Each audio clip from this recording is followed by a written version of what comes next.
reading number 10.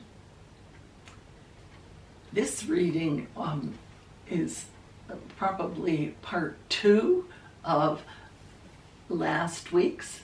So if you want to go back and read with him, number 9, there's a very clear connection here.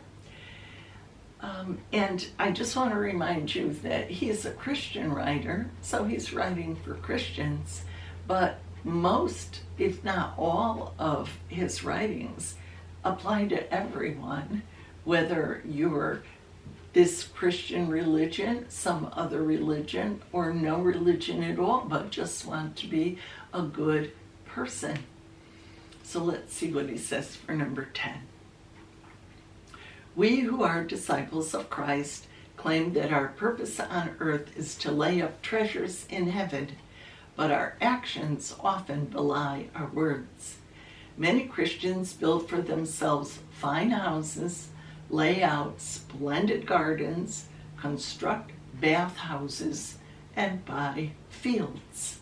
Now remember, he's in the 4th century, but we still see today many Christians living in very expensive houses with much acreage and swimming pools, in-ground pools, and tennis courts, and lots of land.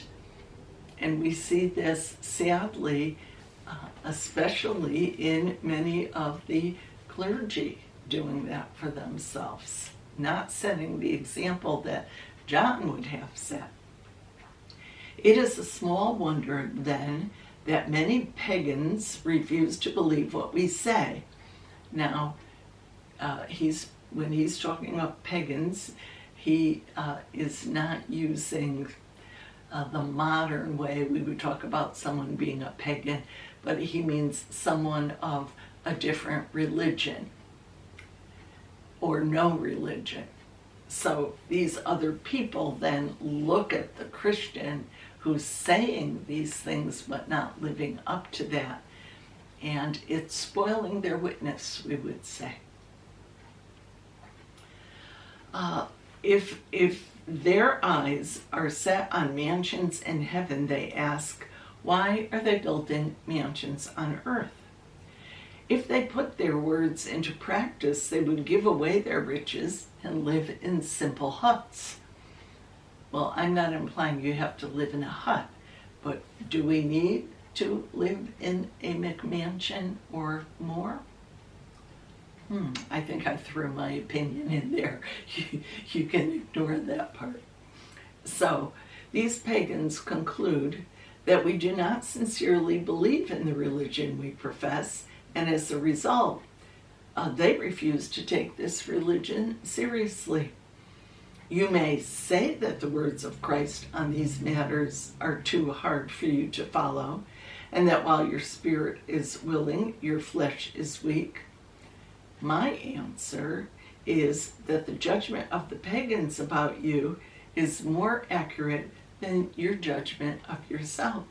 When the pagans accuse us of hypocrisy, many of us should plead guilty. Well, I'm going to let John's words stand for themselves with no further comment. And perhaps in lots of places I need to be pleading guilty. So I hope you can rewatch this one a couple of times and assimilate his words and perhaps each of us evaluate our own lives.